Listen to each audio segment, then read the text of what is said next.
제가 인제 역사적인 잘못된 판단과 오류가 있을 수도 있고요. 제가 모든 사항에 대해서 아 그 모든 사항에 대해서 그 팩트 체크를 못 했기 때문에 사실적인 오류도 있을 수 있다는 것을 양해해 주시면 감사하겠습니다. 그러면 제가 어떻게 나사를 가게 됐는지 그 과정을 간단하게 말씀드리겠습니다. 제가 대학교를 다니던 그 1970 년도에는요. 4 학년 2 학기가 되면은 1급 기사 시험을 치르고 그 자격증을 가지고 기업의 인턴으로 취직이 가능했었습니다. 그래서 그 당시는 또 그 방위 산업체 근무를 5년 동안 하면은 그 병역을 면제해 주는 그 프로그램도 많았어 가지고 동아그룹도 그런 프로그램이 있다고 해 가지고 제가 지원을 하고, 그다음에 인제 신입사원 교육을 마치자마자 동아건설 원효대교 현장으로 발령을 받았습니다. 그래서 인제 현장 소장님께 인제 신고식을 하고 난 다음에 저는 방위산업에 근무하기를 원한다고 해서 했더니 그 소장님께서 저를 갖다 한참 뚫어지게 보시더니 "자네 여기 잘못 왔다. 여기는 그런 곳이 아니니까 쓸데없는 생각 버리고 작업복으로 갈아입고 내일부터 당장 출근하라."고 그렇게 말씀을 하셨습니다. 근데 인제 그 당시 그 건설 현장은 아침 6 시까지 출근하고 저녁 8시 퇴근이지만 아 8시 퇴근이 아니고 대개 9시 이상 9시 이후에 퇴근을 하게 되더라고요. 그다음에 뭐 주말 그런 것도 없었고 1 년에 딱 휴가 6 일을 주는데 3일 추석, 그다음에 3일 구정 휴가 딱 6 일만 주고 나머지는 연중 무휴 계속 일만 하는 그런 현장이었습니다. 그래서 거기서 한 6 개월을 갔다가 인제 일을 한 다음에 영장이 나와서 인제 군대를 갔고요. 그다음에 제대 후에 다시 그 건설 현장을 돌아갈 생각을 하니까 정말 차라리 그냥 마음대로 휴가 생활을 즐기는 길가 노숙자 생활을 했으면 했지 현장을 돌아가고 싶은 생각이 전혀 없었습니다. 그래 가지고 인제 사직서를 내고 미국으로 현실 도피를 강행을 했습니다.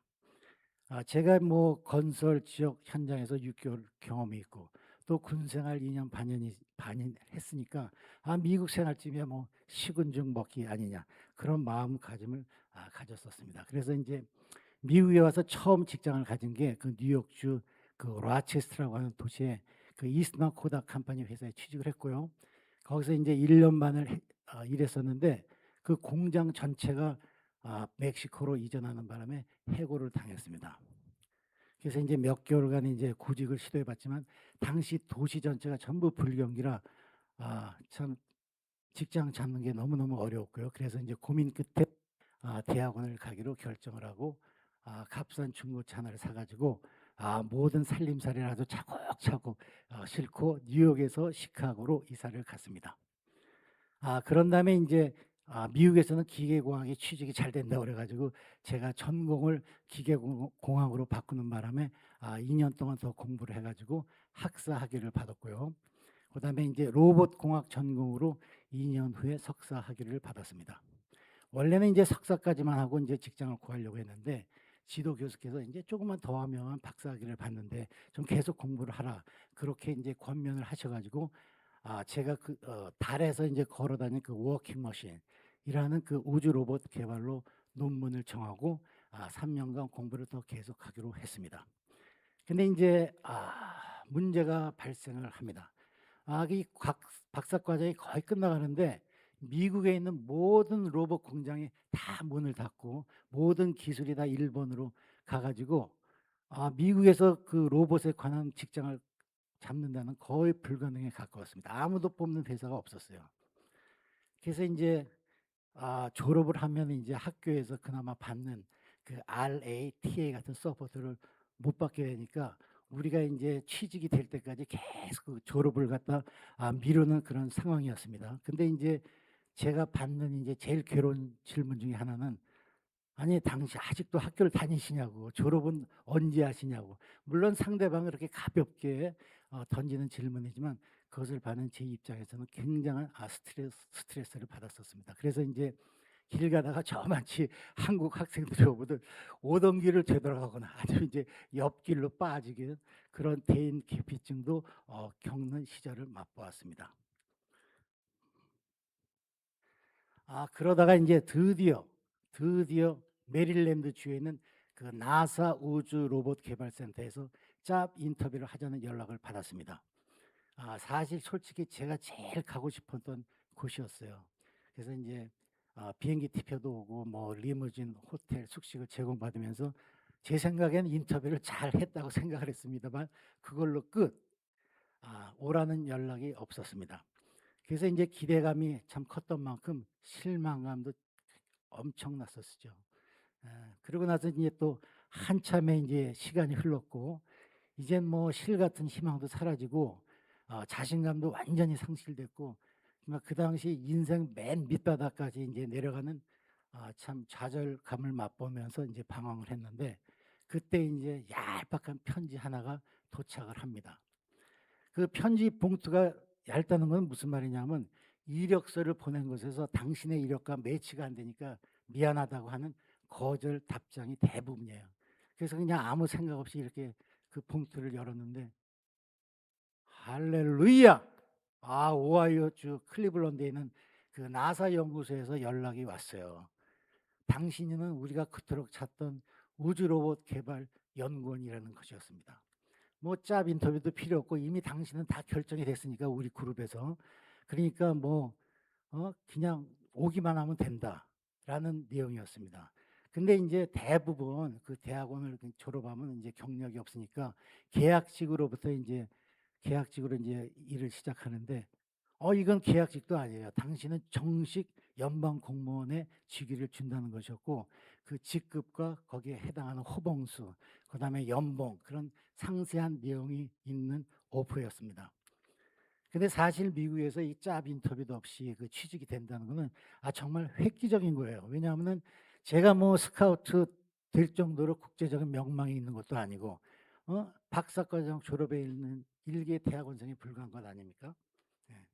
그래서 그 당시 저는 이것을 보면서 참 하나님이 예비하신 은혜와 축복이었다는 아주 강한 믿음과 간증이 있었습니다. 왜냐하면 제가 그 사실 대학원 시절에 그 공부는 좀 등한시하고 성경 공부 모임이 좋아 가지고 1 년에 한 서너 번씩 그것도 이 성경 모임은 한 새벽 1시 이후에 끝나요. 그럼 집에 오면은 뭐 새벽 1시 반, 새벽 2 시가 되는데 그러다 보니 인제 지도 교수한테도 인제 야단 맞고 그다음에 인제 집사람에게도 당신 도대체 뭐 하는 사람이냐. 애가 둘 인데 그냥 박사가 될 것이냐 목사가 될 것인지 결정을 하라." 매일 야단을 맞았는데 그러면서도 그런 가운데 7년 약간 안 되게 교회 생활과 성경 모임을 참 열심히 다녔습니다. 그래서 인제 주님께서 그 정성이 갸륵했던지 이 저를 불쌍히 여기시고 맨 마지막 순간에 긍휼과 은혜로 축복을 주셨다고 그 당시 저는 아주 강한 믿음이 굳게 믿었었습니다. 그래서 지금도 그때를 회상하면 모든 게 주님의 은혜였었다는 간증이 절로 나옵니다. 우리 그 주 보혈교에서 가끔 그 찬양하는 것 중에서 우리가 뭐 "모든 게 은혜였어."라는 그 찬송가를 부를 때마다 그 당시를 떠올리곤 합니다.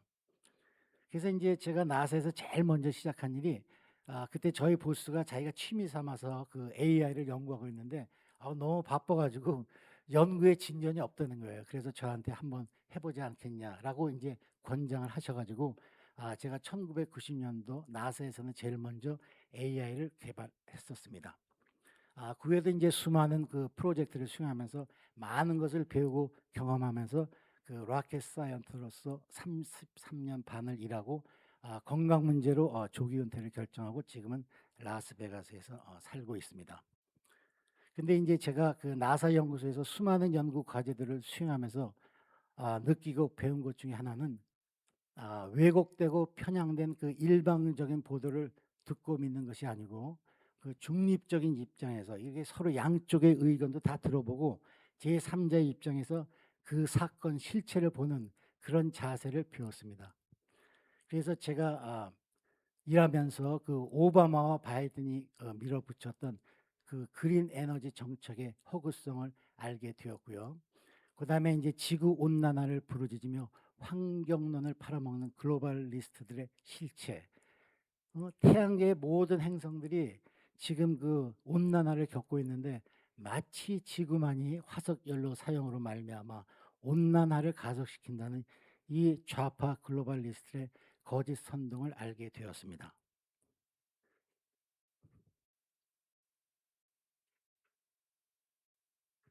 그다음에는 이제 미국 국민들이 생각하는 보수주의란 무엇인가에 대해서 간단히 말씀드리면요. 우선 첫째로 미국 보수주의 핵심 중에 하나는 작은 정부를 지향한다는 것입니다. 트럼프 행정부가 들어서서 가장 먼저 손을 댄 기관은 USAID라는 기관으로 1년에 약 428억 달러, 한국 돈으로 한 62조 원 규모의 세계 최대의 개발협력 기구를 폐쇄하는 것이었습니다. 이 기관이 겉으로는 세계 각종 지원 프로그램을 수행하는 것으로 보이지만은요, 실제로 일론 머스크 산하에 있는 그 도지 팀들이 조사를 해보니까 각종 비리 부패의 온상지였고, 많은 돈들이 민주당 정치인들의 정치 자금으로 들어간다는 사실이 밝혀졌습니다. 그래서 이것을 아신 트럼프 대통령께서 가차없이 이 기관을 폐쇄시켜 버렸고요. 또한 교육은 각 주가 알아서 하는 일이지 연방 정부가 간섭할 일이 아니라고 해가지고 교육부를 폐지해서 국무부 산하의 일개 부처로 만들었습니다. 예전에 민주당 시절에는 그 연방 교육부가 모든 초등학교에 성소수자 부서를 만들어 가지고 어린 학생들에게 동성 간의 섹스 교육이라든지 그 다양성 교육을 통해 가지고 성전환을 아주 적극 권장을 했습니다. 그래서 국가에서 이제 이 성전환에 드는 모든 그 수술 비용과 그다음에 수술하고 난 다음에 그 적응 비용 등을 모두 무료로 제공했었는데 트럼프 행정부에서 이런 부서들에 대한 연방 지원비를 완전히 없애버렸습니다. 그 외에 IRS 세금 기관이죠. 그 인원도 대폭 줄였고요. 모든 관공서의 그 불필요한 공무원 숫자를 대폭 감소시켰습니다. 그 얼마 전에 통과된 그 아름다운 법안에는 세금 감세와 불필요한 복지는 없애거나 최소를 했습니다.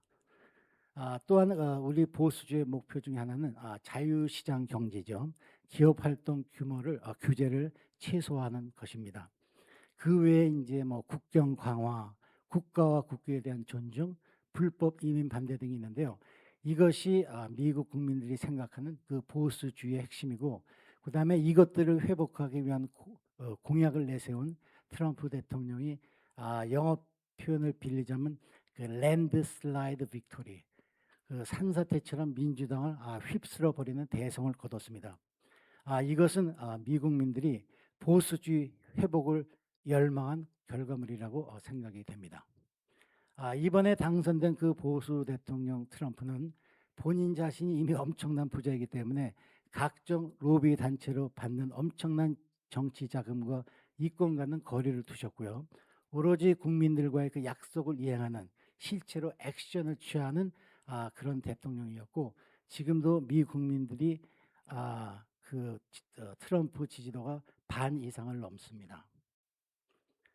마지막으로 전통적 가치관 회복입니다. 미국의 건국 정신인 기독교 가치를 중시하는 것이죠. 트럼프 대통령이 당선됨으로 해가지고 이런 기독교 보수 가치관 회복으로 말미암아 실제적으로 우리가 우리 생활에서 피부로 느끼는 변화를 몇 가지 말씀드리자면요. 첫째로 그 민주당 시절에는 20개인가 30개가 되는 성이 있었습니다. 그렇지만 트럼프 대통령이 남자와 여자 단 2개의 성으로 정리를 하셨습니다. 그다음에 이제 둘째로는요, 성탄절과 부활절이 회복이 되었습니다. 오바마 행정부 시절부터 메리 크리스마스라는 말을 못 쓰게 했어요. 너무 종교적인 색채가 짙다는 이유에서였습니다. 그 대신 해피 할러데이라는 말을 써라. 그래가지고 계속 메리 크리스마스라는 말 대신에 해피 할러데이를 갖다가 몇십 년 동안 썼었는데, 이번에 트럼프 대통령이 백악관에 그 대형 크리스마스를 만들고 메리 크리스마스 행사를 이벤트를 함으로써 성탄절이 회복이 되었습니다.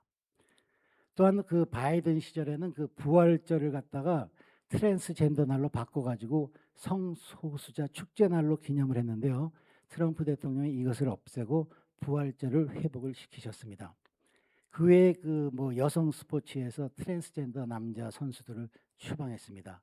그 NCAA라는 그 미국 대학 선수권 대회에서 특히 뭐 수영, 역도, 그다음에 권투, 육상 이런 데서 트랜스젠더 남자 선수가 여자 선수와 경쟁하는 것을 금지시켰습니다. 그래서 이러한 조치들을 볼 때 우리가 최소한 크리스찬이라고 하면은 이런 보수주의 트럼프 대통령을 그 지지를 해야 된다고 저는 생각하는데, 아직도 많은 재미 교포분들, 그리고 이제 한국의 경우를 보더라도 교육을 많이 받으신 그 크리스찬들의 대부분이 트럼프 대통령을 비하하는 바람을 아주 서슴지 않는 것을 볼 때 참 개인적으로 안타깝고 마음이 무겁습니다. 저는 그 하나님께서 그 미국을 보호하사 트럼프 대통령을 당선시킴으로 해서 미국의 보수주의 가치를 회복했다고 믿습니다. 그러면 이제 미국 국민들의 는 어떻게 정치를 참여하는가에 대해서 간단히 말씀드리면은요. 미국민들은 매년 치르는 선거를 통해서 정치 참여를 하고 있습니다. 뭐 연방 대통령의 임기는 4년이고 연방 상원은 6년, 연방 하원은 2년입니다. 그 외에 이제 주지사 선거, 뭐 주 상원의원, 한의원, 시장, 시의원, 교육구 의원, 게다가 이제 지방자치단체, 뭐 주검사, 판사, 대법원 판사 등등 매년 선거를 통해 가지고 정치 참여를 함으로써 신성한 권리를 행사하고 있습니다. 미국은 그 뉴욕주나 캘리포니아주와 같이 인구가 뭐 4천 명에 육박하는 커다란 도시도 있는 반면에 그 중서부나 서부로 가면은 대개의 주들이 인구가 뭐 200만 명 내외의 그 작은 주들도 많이 있어요. 그래서 그런 주들은 10개를 합쳐도 뉴욕주 하나만도 못하는 경우가 많이 있습니다.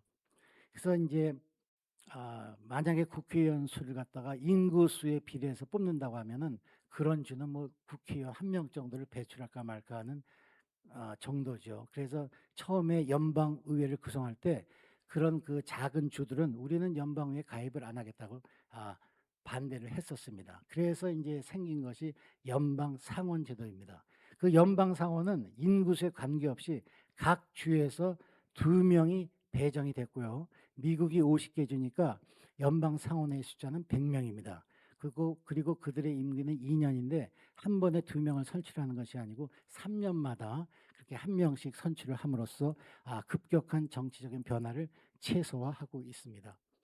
그런 반면에 연방 하원은 이제 인구수에 비례해서 뽑아요. 그래가지고 미국 대통령 선거인단도 인구수에 비례해서 정하고 있습니다. 연방 하원 의원은 말씀드린 대로 임기가 2년이고요. 이것 또한 2년마다 한꺼번에 다 하는 게 아니고 반은 올해, 그다음에 어나더 반은 내년에 그렇게 이제 투표를 함으로 해가지고 급격한 정치적인 변화를 줄이고 연방 상원과 서로 견제하면서 균형을 맞추는 그 하모니적인 국회를 형성하고 있습니다. 그런데 이제 한국과 다른 점은 그 11월 달에 이제 대선이나 총선을 치르기 전에 6개월 전에, 그러니까 5월 달에 프라이머리라고 하는 그 선거 제도를 통해 가지고 각 정당의 후보를 미리 선출하고 있습니다. 미국인 선거인 명부에는요, 내가 민주당이다, 그다음에 공화당이다, 아니면 인디펜스다 이런 걸 갖다 표시를 해요. 그래가지고 민주당원에게는 민주당 투표지만 가고 공화당 당원에는 공화당 투표지만 배달이 됩니다. 그래서 이제 사전에 각 정당 후보들의 그 명단을 우리가 보고 그 인물들에 대한 그 배경과 그다음에 이제 그분들이 그 공약으로 내걸고 있는 그 정책들을 갖다 알아볼 수 있는 충분한 시간적 여유를 가질 수 있어서 아주 좋은 제도라고 생각이 됩니다. 특히 이제 대통령 후보 같은 경우에는 그 유서 현장에서 그분들이 말씀하는 그 연설을 우리가 들을 수 있는 기회가 많이 있고요. 그다음에 이제 그 몇 차례에 걸치는 그 대통령 후보 디베이트, 그리고 이제 뭐 언론 매체들과의 그 대담 및 토론, 그다음에 뭐 연속으로 계속되는 그 타운밀 뭐 미링이라든지 또 유명한 그 유튜버 인플루언서들과의 그 대담을 통해서 이 각 후보들이 나라 운영 철학이라든지 아니면 그 미래에 대한 비전, 그다음에 그분들이 추구하는 그 정책들을 엿볼 수 있어가지고 우리가 어느 정당 후보를 뽑아야 할지 결정하는데 많은 도움을 주고 있습니다. 그런데 이제 여기서 이제 의문점이 하나 제기되죠. 과연 그 미국 언론들이라는 것이 그 저널리즘 원칙에 기반을 해 가지고 객관적인 보도를 하느냐 하는 것입니다. 결론부터 말씀드리자면 아닙니다. 그 대부분의 미국 언론들 약 97%라고 하는데 저널리즘의 원칙을 내세우는 것은 사실이지만 그 실제 보도에 있어서는 그 정치적인 편향성이 아주 매우 강하게 드러나고 있어요.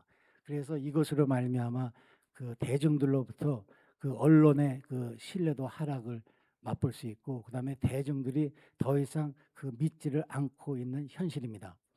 우리가 미국의 메인스트림, 뭐 요새는 뭐 이름을 바꿔서 뭐 레거시 미디어라고 부르는데, 그동안 그 주류 매체라는 그 소위 뭐 CNN, 그다음에 CBS, ABC, MBC 그런 방송들을 비롯해 가지고 우리가 뭐 유명한 신문들 뭐 뉴욕 타임즈, 워싱턴 포스트, 월스트리트 저널 등등 거의 모든 방송들이 사실 왜곡과 편향된 프레임으로 선동 보도하는 방송들입니다. 오직 3%만이 아 오직 그 3%만이 중립적인 자세를 견지하고 공평한 보도를 한다고 알려져 있습니다. 한번 우리가 예를 들면 이제 뭐 트럼프와 그 힐러리 클린턴 그 대선 때를 보면 모든 방송들이 한결같이 뭐 트럼프는 백인 우월주의자다, 인종차별주의자다, 그놈은 나치다, 히틀러다, 뭐 파쇼 정권 옹호하는 그 정치 경험이 없는 뭐 장사치에 불과하다.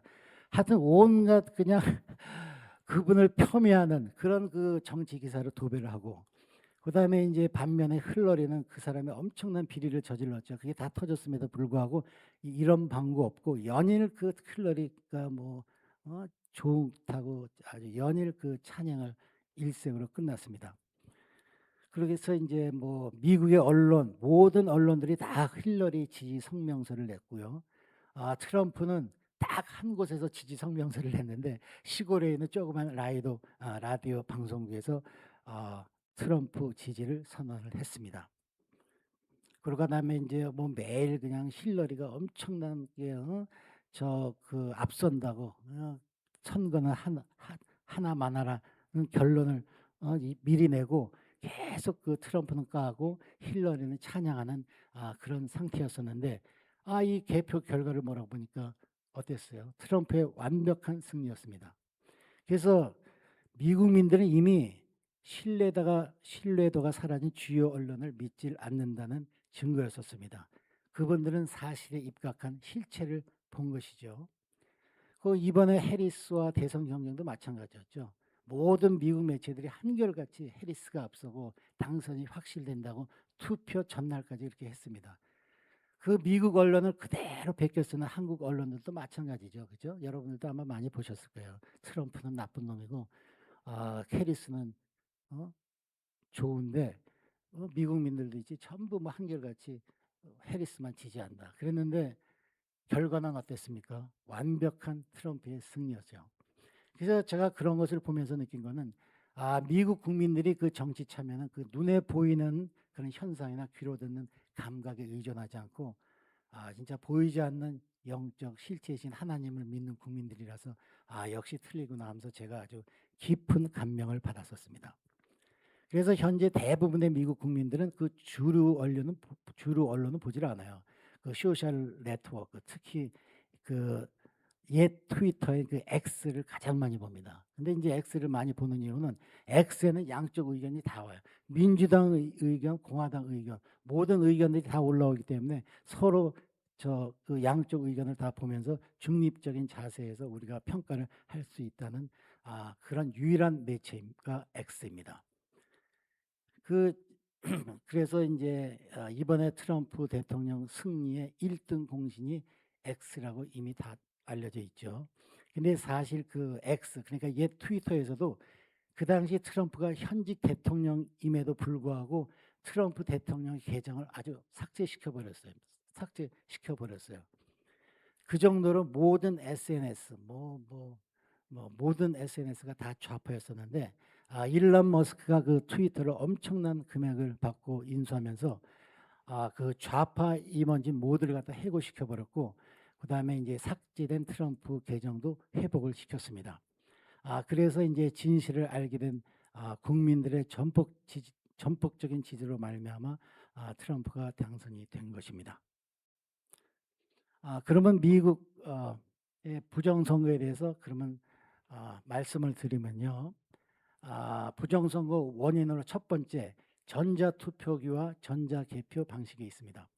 2020년 그 대선 당시 트럼프 대통령은 전자투표기와 개표 방식에 대해서 아주 강한 불신과 완강한 반대를 표했어요. 그래서 이제 종이투표와 수개표로 대체하라고 했지만 그 당시 코로나라고 하는 그 특수한 환경 속에서 모든 주들이 중국 화웨이가 만든 전자투표기를 매입했고요. 그다음에 이제 중국과 베네수엘라에서 개발한 스마트 매틱스라고 하는 그 전자 개표 시스템을 사용을 했습니다.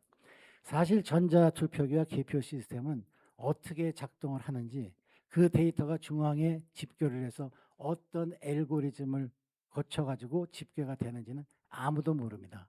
전적으로 프로그래머의 손에 의해서 결정이 되기 때문에 태생적으로 그 전자개표의 해킹 및 조작 같은 부정 비리 의혹은 우리가 뿌리칠 수가 없습니다. 그래서 이런 원천적인 비리를 근절하고자 현재 그 종이 투표와 수개표를 하는 나라들이 있는데요. 대표적인 나라들이 독일, 프랑스, 타이완이 있고 캐나다, 스위스, 스웨덴도 전자투표제를 폐지하고 수개표로 전환을 했습니다. 그리고 사실 미국도 그 코로나 전에는 많은 주들이 개표를 했었습니다. 두 번째로 우편 투표를 둘 수가 있는데요. 엄청난 숫자의 그 가짜 우표 그 용지가 당일 투표자 수를 능가합니다. 그리고 그 선거 물리학적으로 이해가 안 되는 그 개표 알고리즘과 맞불려 가지고 진짜 엉터리 역전의 드라마 주역으로 많은 논란거리가 되어 왔었습니다. 심한 경우 그 등록된 선거인 숫자보다 이 우편 투표 숫자가 더 많은 거예요. 이런 참 웃지 못할 해프닝도 자주 나왔고요. 2020년 그 미국 대선 당시에는 그 마감 시간이 훨씬 지났는데 며칠이 지났는데는 계속 우편 그 표지를 갖다 계속 받는 거였어요. 우편 투표지 자체에 아예 날짜가 적혀지질 않아요. 그래가지고 뭐 투표한 날이 뭐 2주가 지났는데도 아직도 계속 개표 중이라는 이런 참 웃지 못할 그 부정선거가 이루어지는 것이 오늘날 미국입니다.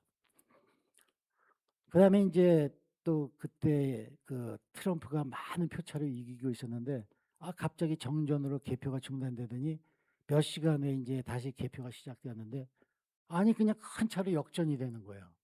그 보니까 바이든의 우편 메일 몰표가 쏟아졌다고 합니다. 근데 그 몰표를 보니까 바이든이 3만 표를 받는 중에 트럼프는 단 10장만 받았어요. 이게 상식적으로 말이 되는 겁니까? 예. 이런 부정선거를 항의하는 그 트럼프 지지자들이 2021년 1월 6일 국회의사당 앞에서 그 항의 시위를 했었는데 반란 폭도라고 하는 그 프레임을 씌워가지고 수많은 애국자들을 감옥에 감금을 시켜버렸습니다. 그 당시 이제 그 하원 의장이었던 그 낸시 펠로시, 그다음에 그 캘리포니아 상원 의원 그 아담 쉬프, 그다음에 워싱턴 DC 경찰국하고 FBI가 합작으로 벌인 사기극이라는 것이 나중에 밝혀졌죠. 그런데 주류 언론은 이런 기사를 절대로 안 실습니다. 오직 X를 통해서 그 사건의 전말을 알게 되었습니다. 의상 의사당 그 문을 갖다 그분들이 그 미리 열어놓고 그 앞에서 그 FBI 그 요원들 146명이 아주 선동질을 하면서 그 국회의사당으로 들어갈 수밖에 없었습니다. 왜냐하면 다른 길들은 다 막아놨어요. 오로지 그 군중들을 갖다가 자동적으로 국회의사당 안으로 밀어넣은 사기극이라는 것이 밝혀졌고 트럼프 대통령이 당선 후에 감옥에 있던 모든 애국자들을 전면 사면시켰습니다. 그다음에 세 번째로는 그 선거의 명부를 들 수가 있어요. 미국은 시민권자만이 투표를 할 수 있습니다. 그런데 뭐 불법 체류자는 물론이고 뭐 타주로 이상한 사람들, 그다음에 이미 사망한 사람들도 아직도 여전히 선거의 명부에 들어가 있습니다. 이것은 뭐 공화당주, 민주당주를 막론하고 아주 만연해 있는 사실입니다. 한 예로 뭐 우리가 이제 운전면허증을 신청할 때 선거인 등록을 하겠냐고 이제 물어보는 항목이 있어요. 그래서 아주 그 선거인 등록을 권장을 하지만 "정작 당신은 시민권이 있습니까?" 라고 하는 질문은 없습니다. 그래서 사람들이 그냥 무의식적으로 다 그냥 선거인 등록을 하죠. 이러다 보니 그 바이든 시절에는 그 4년 동안 국경을 갖다 오픈하는 바람에 거의 뭐 2천만 명의 불법 체류자가 들어왔다고 그러더라고요. 그래서 인제 바이든 정부는 이제 이들한테 뭐 그 고급 숙박 시설 제공하고 뭐 생활비 주고 헬스케어 뭐 그런 거 다 주고 크레딧 카드도 줬죠. 셀폰도 줬죠. 그다음에 운전면허증도 이들한테 발급을 시켜 줬으니 이들이 과연 그 운전면허증으로 누구를 찍었을까는 여러분들의 상상에 맡기겠습니다. 트럼프 대통령이 그 3주 전인가 4주 전인가에 그 선거인 명부를 제출하라고 요구를 했었는데 그 뭐 공화당 주들은 다 제출을 했어요. 그렇지만 민주당 주들은 모두 거절을 했습니다. 왜 그들이 선거인 명부 제출을 거절을 했을까요? 여러분들의 상상에 맡기겠습니다.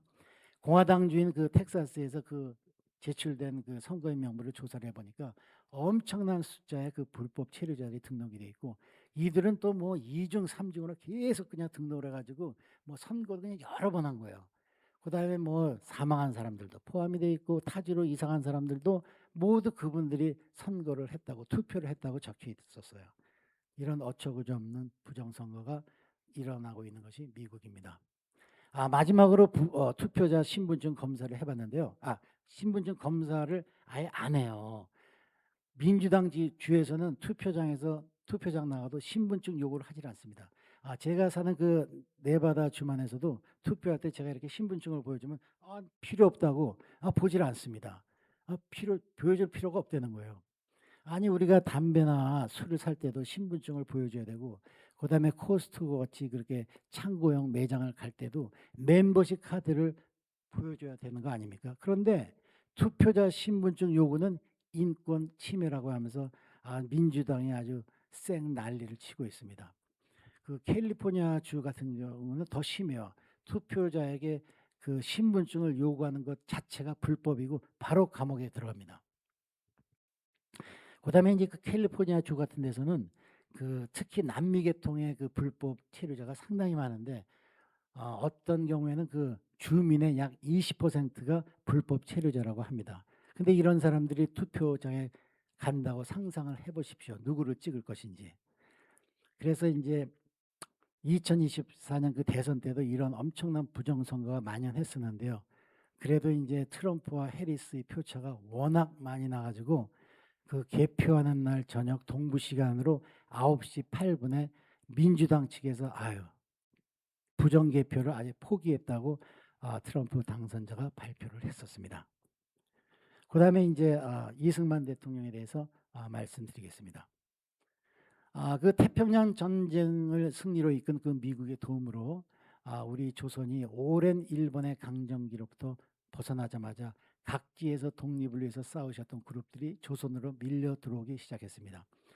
그중에는 뭐 중국 공산당에서 투쟁했던 분들, 상해 임시정부에서 일하셨던 분들, 소련 공산당에서 투쟁하셨던 분들, 그다음에 미국에서 독립운동을 해왔던 분들, 그 참 모든 그룹들이 자기들이 또 몸담았던 중국이나 소련의 도움으로 아니면 뭐 미국의 도움으로 조선을 통치하기를 바랬었고요.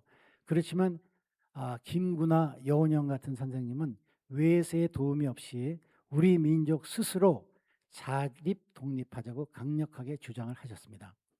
한편 이제 이승만은 오랜 미국 유학과 화려한 외교 무대의 경험을 바탕으로 아주 냉정하게 국제 정세를 판단하시고 미국 없이는 생존 불가라는 주장을 펼치셨습니다. 1948년 7월 20일 재헌국회 아래에서 대통령 선거를 치렀는데 이승만 180표, 김구 13표를 얻어가지고 이승만이 대한민국 초대 대통령에 당선이 되셨습니다. 진리가 너희를 자유케 하리라. 이 성경 구절은 이승만이 평생에 걸쳐서 강조한 핵심 가치이자 그가 추구한 건국 이념의 기본이 되는 성경 구절이었습니다. 현재 그 이승만 대통령의 평가는 뭐 좌파들은 뭐 독재자요 부정선거의 원흉이라고 폄하 매도하고 있지만 그런 값싼 국수주의와 그 좌편향된 그 시각을 배제하고 우리가 진짜 공정한 역사적인 관점에서 그분을 평가할 때 핵심 키워드는 딱 두 가지. 한미동맹, 북진통일이라고 우리가 말씀을 할 수가 있습니다.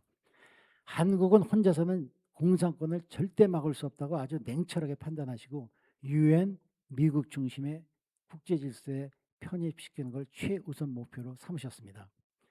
1950년 그 한국 전쟁이 터지자 이승만 대통령은 뭐 단순히 도와달라라는 정도가 아니고 미군이 한반도에 계속 주둔하도록 만드는 것을 목표로 하셨습니다.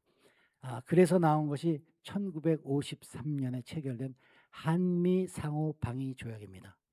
그거는 아주 굉장한 건데요. 그 내용을 보면 크게 세 가지. 첫 번째, 미군의 한반도 주둔을 보장한다라는 것이고요. 두 번째, 한국이 공격을 받으면 미국은 자동적으로 개입을 한다. 세 번째, 대한민국 생존권 보장입니다. 이 정말 어마어마한 그 조약이라고 생각되지 않습니까? 그 당시 미국은 제2차 세계대전을 끝내가지고 이제 평화 분위기였었는데 바로 한국전쟁 참여로 말미암아 여기서 그러니까 생각지도 않게 수많은 젊은이들이 죽는 상황을 맞이하자 이제 국민들이 전쟁을 이제 그만하자 그런 반전 분위기가 아주 팽배했었어요. 그래서 전쟁이 끝나면 미국은 이제 바로 빠질 생각이었었는데 이승만은 그걸 절대로 허용하지 않고 한미 방위 조약을 이끌어내셨습니다. 참 이건 엄청난 것이고 그분의 외교 능력이 빛나는 순간이었죠. 한번 여러분들 생각을 해보세요.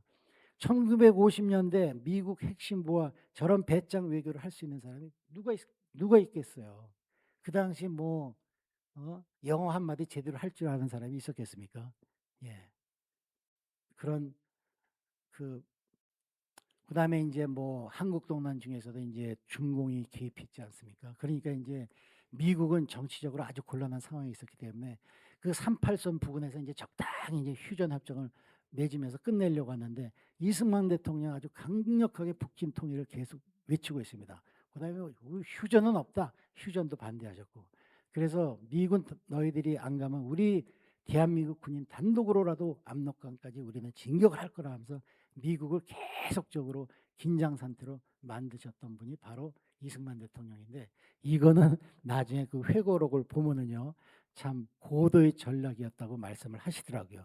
그 당시 우리가 가만히 있었으면 미국은 철수한다 이거예요. 그러면 남한은 결국 공산화가 될 거니까 자기가 일부러 전략적으로 그렇게 땡깡을 부르셨다고 회고록에서 말씀을 하셨습니다. 이와 같이 이승만 대통령은 외교술의 천재였었고요. 그리고 아직도 미군이 주둔하는 바람에 북한의 김일성 부자라든지 김정은이가 침략을 못하고 있는 건 아닙니까? 솔직히 미군이 없었다면 아마 대한민국은 벌써 북한에게 적화 통일되었을 거라고 저는 믿습니다. 그래서 이제 결론을 말씀드리자면 이승만 대통령은 독재자가 아니고 자유 대한민국을 탄생시킨 건국의 아버지라고 우리는 강력하게 주장을 할 수 있어야 됩니다. 그분은 또 자유민주주의와 시장 경제를 확립하셨고요. 그다음에 가장 중요한 업적 이미 말씀드렸지만 한미 동맹이라는 것을 확립하셨습니다. 그다음에 그 정신은 그 위대한 박정희 대통령으로 이어져 가지고 전쟁의 폐허 속에서 그 당시 세계에서 대한민국은 세계에서 두 번째를 못 사는 나라였었어요. 근데 지금은 세계 10대 강국으로 번영케 하신 그 초석을 다지신 분들이 이승만과 박정희 대통령입니다. 근데 인제 요즘 뭐 이 정부 들어서는 뭐 역사 전쟁이 한창이지 않습니까? 뭐 대한민국은 솔직히 1948년 8월 15일에 건국이 되었고요. 그다음에 3주 후인 9월 9일에 북한인민민주주의 공화국이 건국이 되었습니다. 근데 이 좌파들은 북한 건국이들은 아주 말도 안 하면서 오로지 대한민국 건국일만 문제 삼고 있습니다. 그 사람들의 따르면 1919년 4월 10일 상하이에서 민족 대표들이 모여가지고 임시 헌장을 제정했고 그것을 바탕으로 임시 정부를 설립했으니 그날이 대한민국 건국이라고 주장을 합니다. 그렇지만 저는 이런 편향된 주사파적인 인식에 공감을 하지 않고요. 대한민국 헌법에는 분명히 임시정부의 법통을 계승하는 것은 맞지만 임시정부가 건국일이라는 것은 아니라고 분명히 써져 있습니다. 그다음에 인제 그래서 우리는 그 1948년 8월 15일 재헌 헌법 하에서 대한민국은 정식으로 건국되었고 이승만은 대한민국 초대 대통령이다. 이는 변할 수 없는 역사적인 진실이고 이를 뒤집으려는 시도는 역사 내란에 가깝다. 저는 그렇게 봅니다. 아 그리스도께서 우리를 자유롭게 하려고 자유를 주셨으니 그러므로 굳건하게 서서 다시는 종의 명예를 매지 말라. 이 성경 구절은 이승만 대통령이 생전 아주 즐겨 찾던 구절이었고요. 하와이 병상에서 돌아가시기 바로 직전에 남기신 유언입니다. 그럼 대한민국 우파는 어떤 것이냐에 대해서 한번 말씀드리겠습니다. 그 얼마 전 그 송 목사님이 설교하시는데 그 한국의 좌파들 계보를 아주 그냥 잘 알고 계시는 거예요. 그래서 저는 아주 그 해박한 지식에 아주 깜짝 놀랐었는데 저는 솔직히 우파에 관한 계보 지식도 없고 잘 알지도 못합니다. 그래도 이제 주어진 제목이니까 제가 아는 한도 내에서 간단히 말씀을 드리겠습니다. 조선은 원래가 그 좌파 사상을 전파하기에 아주 매우 좋은 여건이었다고 생각이 됩니다. 조선은 그 반상 제도라거나 엄격한 신분 제도 사회였었고요. 양반들의 그 고리 대급 등으로 말미암아 그 온갖 농민들에 대한 그 착시로 양민을 갖다 그 노비화 시켜가지고 조선 말기에는 그 천민 노비들의 비중이 70% 이상이 되었다고 하는 학자들의 연구 결과도 있습니다. 특히 우리가 그 전라도 지방의 그 끝없이 펼쳐지는 그 평야에서는 그 엄청난 숫자의 그 노동력을 필요로 했을 것이고요. 그에 따르는 그 지주들의 그 소장농 및 노비들의 대한 그 각종 갈취와 행포는 하층 계급으로부터 엄청난 불만을 야기시켰다고 믿습니다. 그래서 이제 플로레타리아 혁명으로 지주들을 제거하고 토지를 균등하게 배급받아서 공평한 세상을 이루자고 하는 그 공산혁명 사상이 자유롭게 주입되었다고 생각이 됩니다. 그 당시 이제 깨어난 지식인들의 많은 사람들은 이런 불공평한 사회에서 박해받는 농민들을 구하고자 그 공산주의 혁명론에 빠져든 사상들이 상당히 많았었어요. 근데 우리가 잘 아는 그 남로당 총수 박헌영도 경성고등보통학교, 그러니까 경기고등학교죠. 경기고등학교를 졸업한 수재이고 그 후에 일본과 미국 유학을 마친 그 엘리트 공산주의 계열의 독립운동가였습니다. 그래서 이렇게 좌파들이 판치는 세상 가운데 최초의 독립운동 우파, 건국 우파가 생겨났는데 그분들이 바로 이승만, 안창호, 김구 선생님들이었습니다. 김구는 그 민족 계열이었지만 철저한 반공 노선을 지향했고요. 이승만은 공산주의와는 절대로 우리는 공산주의와는 타협이 불가하다. 미국과 동맹을 해서 국가를 세워야 한다고 하는 그 현실주의적 우파였습니다. 그 이후로 그 산업화 우파 박정희 장군이 등장합니다. 그분은 이제 철저한 반공을 국시로 내셨고요. 국가 지도로 한강의 기적이라고 하는 그 경제 개발을 이끌어내셨습니다.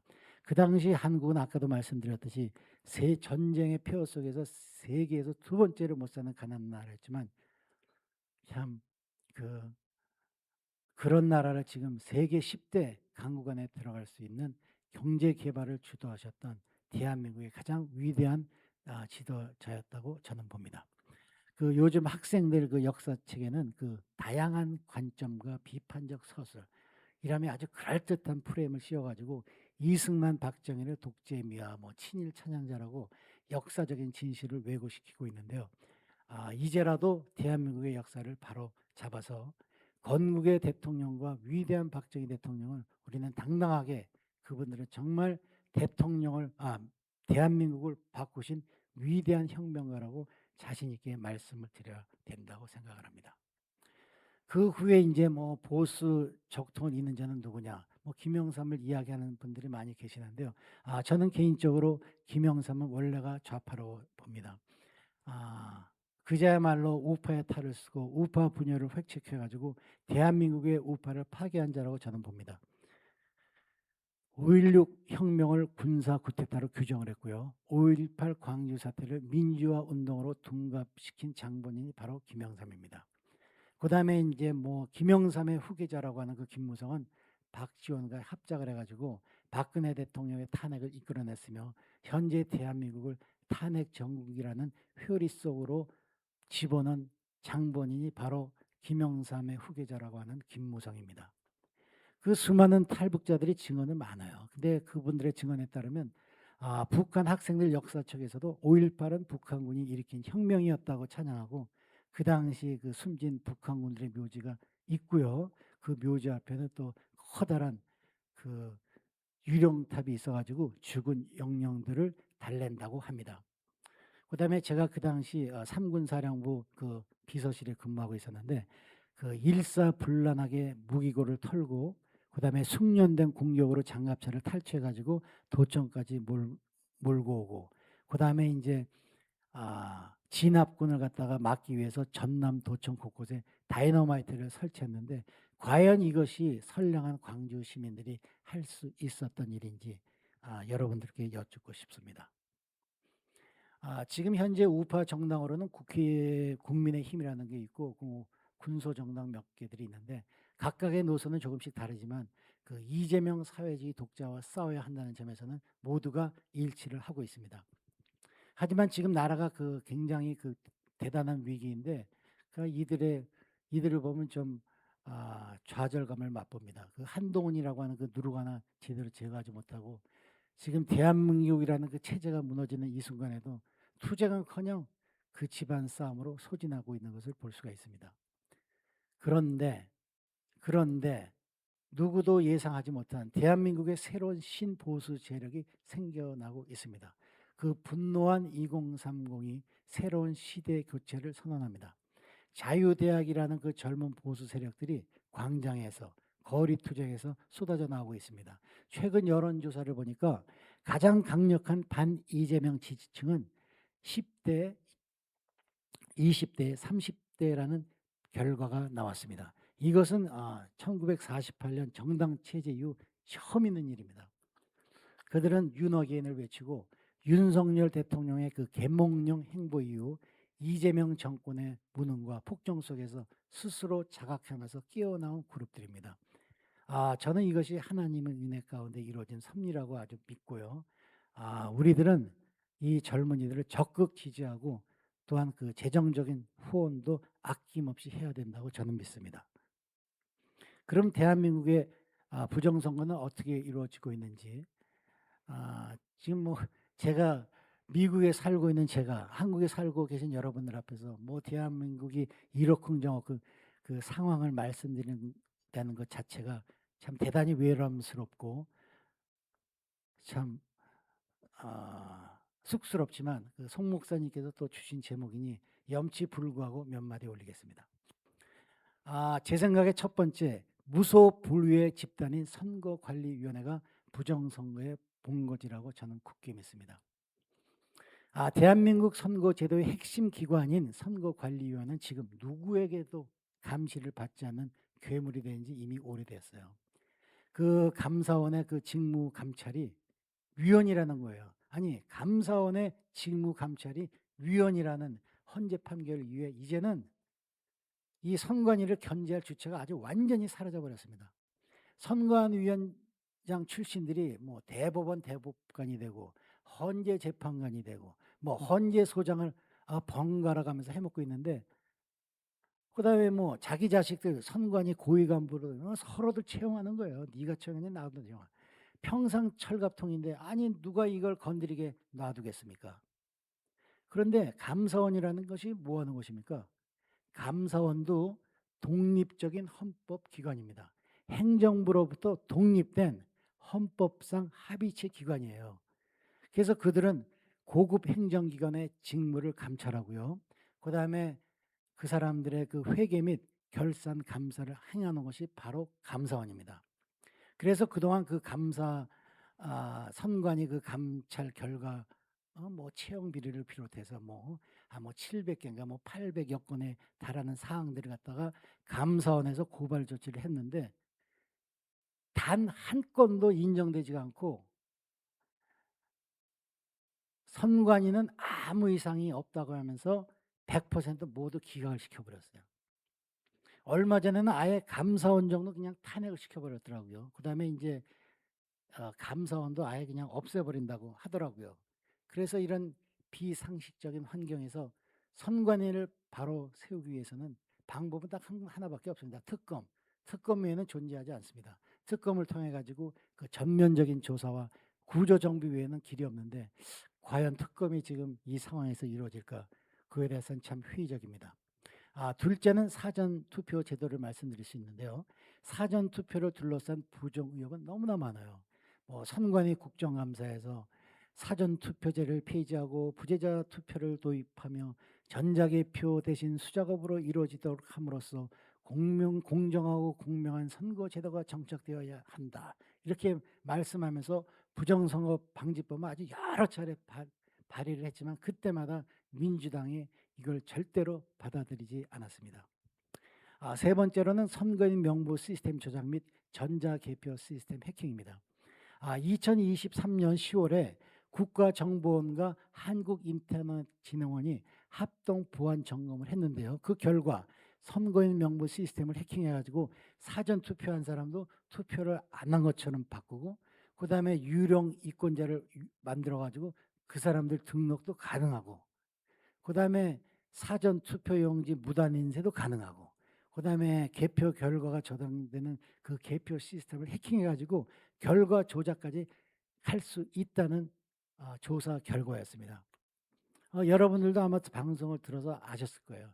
선관위 서버 비밀번호가 1234였다고 합니다. 참 이렇게 시스템 관리가 엉망이었는지 참 여실히 드러내는 증거죠. 투표에서 분명히 순위를 찍었는데 개표를 해보니까 철수가 당선이 된 거예요. 민주국가에서 이를 용납할 국민은 아마 아무도 없을 것입니다. 전자개표의 부정선거 의혹을 차단하고 사전투표 제도 문제점을 보완하도록 하는 그 선거법 개정이 반드시 필요합니다. 네 번째로는 지금 대한민국의 방송 및 언론들의 자세입니다. 그들은 중립적인 저널리스트로서의 자세를 견지하고 국민들에게 부정선거에 대한 사실을 갖다가 참 진실되고 공정한 보도를 해야 함에도 불구하고 특정 정치 집단에 편승해 가지고 보고 싶은 것, 듣고 싶은 것, 국민에게 읽히게 하고 싶은 것만 선별 취사 보도하고 있어요. 그리고 이제 한때 우리 보수의 상징이라고 했던 그 조중동도 이제는 보수 매체로서의 양심은 거의 찾아볼 수가 없고요. 지금은 좌우가 모두 한 통속이 돼가지고 사실과 전혀 다른 가짜 뉴스를 양성하면서 기사란 형식을 교묘히 빌려가지고 사람들을 이를 믿도록 만듭니다. 그런데 이제 이런 가짜 뉴스 못지않게 선동도 문제예요. 선동 언론이란 저널리즘의 기본을 무시한 채 사회 불안과 정치 위기를 증폭시키는 참 기형적인 저널리즘을 말합니다. 그 대중한테는 이제 처음에는 이제 거짓말을 갖다 해요. 그러면 처음에는 이제 대중은 그걸 갖다가 부정하고 의심하지만 그걸 갖다 계속적으로 반복적으로 하면은 결국에는 대중은 믿게 됩니다. 그래서 대한민국에서 지금 자행되고 있는 그 가짜 뉴스와 선동 뉴스는 진짜 대한민국 언론사의 치욕인데 그런데 이런 보도 행태를 질타한다든지 문제를 제기하는 언론 학회와 단체는 단 한 군데도 없어요. 그래서 지금 필요한 건 진짜 대한 언론입니다. 언론과 방송이 장악된 이 시대에 그 제한적으로나마 그냥 유튜브나 소셜 네트워크를 통해 가지고 사실을 전달받고 있죠. 그래서 제 견해로는 앞으로 이제 대한민국이 앞으로 나아갈 방향 마지막으로 앞으로 그러면 대한민국이 어떻게 나아가야 하는지 그에 대해서 제 개인적인 견해를 말씀드리겠습니다. 현재 대한민국의 가장 큰 위협은 방송통신법이에요. 한마디로 국민의 눈과 귀를 막아버렸습니다. 이 법안을 무효화하는 투쟁을 벌여야 한다고 저는 생각합니다. 관세 협정 실패로 나라가 발칵 뒤집혔고 민주노총 상법 기업 규제 노란봉투법 대장동 항소 포기 환율 폭락 매일같이 폭풍이 몰아치는데도 모든 방송은 이를 심층적으로 다루질 않고 있습니다. 오히려 현 정권의 유리한 내용만 계속 불러서 내보내고 있습니다. 이러니 문제의 본질은 사라지고 잘 되고 있는 듯한 그런 장면만 반복적으로 계속 내보내고 있죠. 그러면 여기서 질문이 하나 생기죠. 모든 방송이 한쪽만 보여줄 때 어떻게 공정한 여론이 형성이 되겠습니까? 특정 의견이나 그들의 반대되는 의견은 아예 가짜 뉴스라고 규정해버리고 차단해버려요. 그 다음에 이제 정권의 비판적인 시각을 가진 그 방송들은 뭐 벌점, 그 다음에 행정제재, 나중에는 그 방송 정지로 아예 꽉 눌러버리고 있습니다. 그 여론을 만드는 창구가 완전히 한쪽으로 기울어지는 순간 이제 선거도 더 이상 필요가 없는 거예요. 선거를 해서 뭘 합니까? 결과가 뻔한데. 그래서 뭐 이미 짜여진 연출 효과가 되는 것이죠. 그래서 이제 대한 언론으로 유튜브를 많이 여러분들도 시청하고 계실 텐데, 아, 그거는 진짜 그 기존 방송들에 대한 그 반대 의견도 들어볼 수 있는 그 유일한 창구 아닙니까? 근데 앞으로는 이것도 이제 심의한다는 거예요. 그런데 이 방송통신법에 의하면 참 희한한 게 있는데, 유튜브 방송 내용이 사실이라고 할지라도 상대방의 명예를 훼손하는 것은 제재를 가한다는 거예요. 그 쉽게 말하면 그 사실을 전하는 유튜브 방송이라고 할지라도 이재명 정부를 비하하면 방송 제재를 가한다는 것입니다. 이러한 시대가 돌아오고 있는 것이 현재 대한민국입니다. 결론적으로 방송통신법은 언론이 망가지는 정도가 아니고 아예 그냥 자유민주주의 기반이 통째로 붕괴되는 것이라고 말할 수가 있습니다. 뭐 관세 협정이 실패했다고, 뭐 기업이 지금 다 미국으로 탈출하는 그런 위기도 있고, 민주노총의 그 전행들, 그다음에 뭐 요즘 뭐 대장동 뭐 항소 포기 방송도 그냥 조용히 묻어버리면 국민은 나중에는 모르게 돼요. 그래서 국민이 모르니까 판단을 못하죠. 그 판단하지 못하면 여론 형성이 가능합니까? 불가능해지는 거예요. 이것이 바로 공산주의 이재명 정권이 노리는 것입니다. 북한 김일성 부자들이 북한 주민을 이렇게 만들어 놓지 않았습니까? 예. 우리는 깨어나고 투쟁을 해야 합니다. 그리고 이제 그 장년, 노년 그 인구 절대 다수가 대한민국 건국을 부정하는 그 사회주의, 공산주의를 찬양하는 국가를 만들려고 하는 그 이재명 정부의 실체를 갖다 망각한 채 포퓰리즘에 눈이 멀어가지고 뭐 이재명 대통령의 말로 국민들의 아픔을 달래주고 우리의 아픔을 달래주고 국민들과 소통을 할 줄 아는 역대 최고의 대통령이라고 아주 제명어천가를 부르짖고 있어. 그래서 이렇게 칭송하는 모습을 보면 저들이 진짜 과연 세계에서 가장 높은 교육을 받았다고 하는 대한민국 국민들이 맞는지 아니면 좀비들인지 참 판단이 제대로 안 설 때가 참 많이 있습니다. 그다음에 이제 보수 정당들의 한심한 작태에 희망을 잃고 좌절했었는데, 새로운 보수 세력인 이 참 헌정사상 최초라고 하는데, 그 이재명 정권의 그 사회주의 정책에 대한 분노, 그다음에 미래가 사라진 데 대한 분노, 그다음에 기회를 박탈당한 분노, 이 분노가 십도를 비롯해 가지고 2030을 광장으로 나오게 했다는 사실이고, 우리는 이들을 적극 옹호하고 경제적으로도 아낌없는 후원을 해야 된다고 저는 생각합니다. 그래서 하나님은 그 무너져가는 대한민국을 지키시기 위해서 젊은이들을 사용하신다는 그런 강한 느낌을 받았고요. 그들이야말로 대한민국의 희망이요 미래라는 것을 저는 보았습니다. 그리고 이제 마지막으로 대한민국의 교회가 깨어나야 된다고 하는 사실입니다. 그 손현보 목사님이 선거법 위반으로 구속당한 지 꽤 오랜 시간이 지났는데 아직도 많은 대형교회 목사님들은 침묵을 하고 계십니다. 뭐 지구촌 교회 같은 데서는 그 새신자를 받을 때 교회에서 정치 얘기는 절대로 안 하겠다고 하는 서약서를 받아야지만 신자 등록을 해준다고 합니다. 그 손현보 목사님이 어떤 분이세요? 그분은 그 세이브 코리아를 창설하셨고요. 하나님과 대한민국을 사랑하는 그 국민들의 구국 기도회를 이끄셨던 그 존경받는 대형교회 목사님이셨습니다. 그분이 현 정부와 부산시 교육감 후보 정책에 아주 맹비난을 하셔가지고 그 괘씸죄로 지금 구속당한 거 아닌가요? 그 부산시 교육감 후보라는 자가 그 선거 공약으로 내놓은 정책이 뭐였는지 여러분들 혹시 아세요? 어떤 걸 선거 공약으로 내놓았는지 그 자가 바로 LGBT 오크 정책입니다. 한국말로 말하면 동성애를 옹호하고 성 전환을 적극 권장하며 성소수자 차별을 금지하는 정책을 선거 공약으로 내세운 자가 바로 어 그 부산시, 그것도 또 교육감 후보예요. 그러니 참 이것은 반성경적이고 적그리스도 정책이라고 저는 굳게 믿습니다.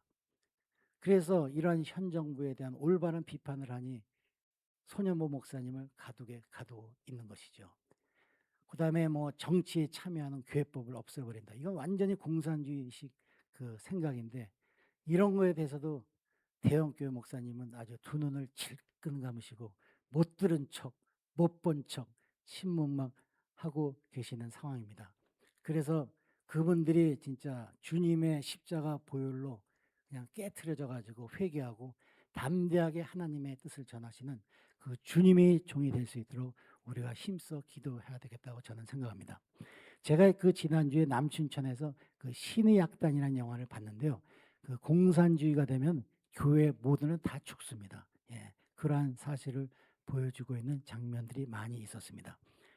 지금 이제 이재명 정부는 반미주의를 내세우고 중국과의 그 쉐쉐 외교를 지향하고 있는데, 이것이 과연 그동안 반국을 국시로 한 그 대한민국의 반하는 정책인지, 이게 진짜 이익이 되는 정책인지, 저는 제대로 판단이 안 되는데 여러분들께서 판단하시기 바랍니다.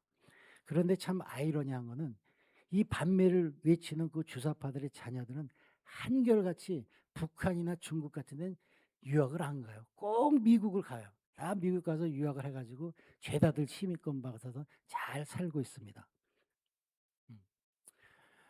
이것을 마지막으로 송 목사님께서 저에게 주어진 모든 제목들을 간략하게 말씀드렸는데요. 참 지루하고 한 내용이었지만 마지막까지 여러분들이 참고 들어주셔서 감사합니다. 그리고 이제 마지막으로 여러분들과 함께 나누고 싶은 말은요. 제가 개인적으로 춘천이 좋아가지고 한 5개월 정도 지내볼 생각으로 단기 임대를 알아보는 중에 교통이 참 편한 곳을 찾았어요.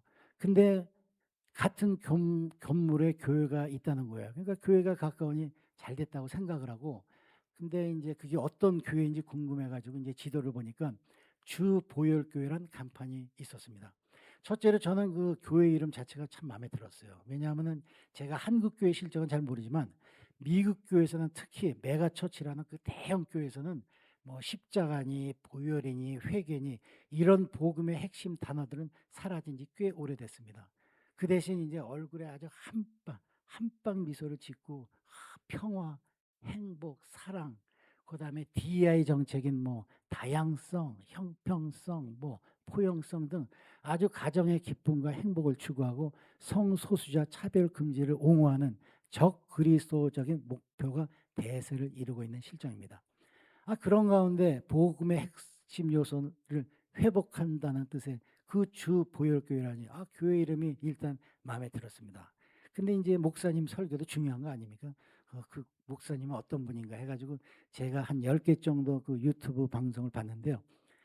그 젊으신 목사님께서 아주 목회 철학이 뚜렷하시고, 그다음에 또 요즘 아직 굉장히 보기 드문 그 투철한 그 국가관도 갖고 계시고, 제가 이제 설교가 25분 지나면 좋는데 설교 내용도 아주 간결하고 짧아서 졸립지도 않고, 그다음에 제가 들어보지 못한 내용들도 굉장히 많은데 그러한 내용들을 이 강의식으로 이렇게 쉽게 설교를 하니까 저는 너무 좋았습니다.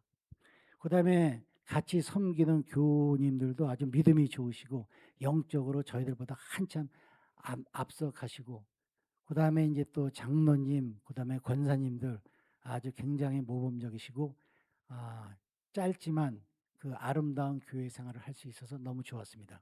전 뭐 믿음이 깊지는 않지만 이것 또한 주님께서 저에게 특별히 예비하신 것이라는 그런 강한 느낌이 있었고요. 미국에 돌아가더라도 계속적으로 송 목사님의 설교 테이프를 받으면서 영적 성장하는 데 열심히 하겠습니다. 감사합니다.